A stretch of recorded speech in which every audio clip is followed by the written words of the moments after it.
Watching Too Much TV is Not Bad for Children by Brandon Bivens. I don't think watching TV is too bad for children because TV is cool and I'm smart. The end. That's pretty damn good. I'm happy with it. Brandon, what the heck are you doing?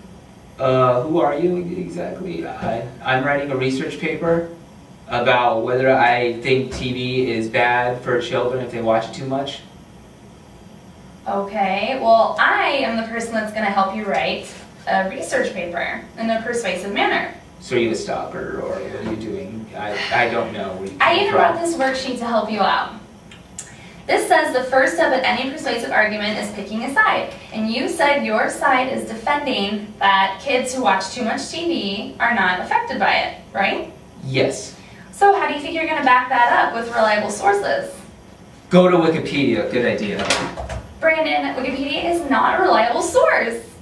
So you're saying blogs. Does Perez Hilton write about that kind of stuff, or?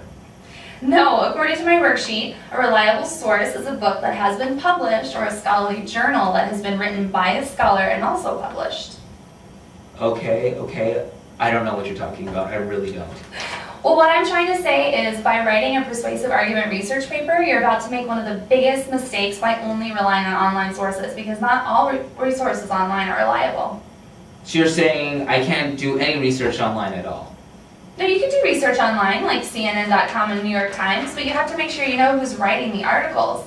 Is it a doctor? Is it a scientist? Or is it Ted who lives in his mom's basement that's bored at midnight writing on his computer? I find that offensive. I know a guy named Ted, and I find him very reliable. I go for a lot of facts for him. Well, that's fine, but do you think your teacher is going to find Ted who lives in his basement reliable? I guess not. Exactly. That's what you're saying. So you're saying I have to do, not only do I have to do research, but I have to do research on the author sometimes. But where do I even begin to find any research at all? Well, you can go to the library. And again, this research worksheet that I brought you says that you can find books on your topic at the library. And you can also look at microfiche machines that allow you to look up old newspaper articles from a while ago, not necessarily current ones. That's accurate, documented information. And don't forget, you also have scholarly journals online. All right. I think I found something. I can see where it was cited. It's about children television watching. I see when it's been published. I see where it's been published. What date? Is that what you're talking about? That's exactly what I'm talking about. All right. Well, it looks like you're on the right track. I'll let you get to work. Sounds good.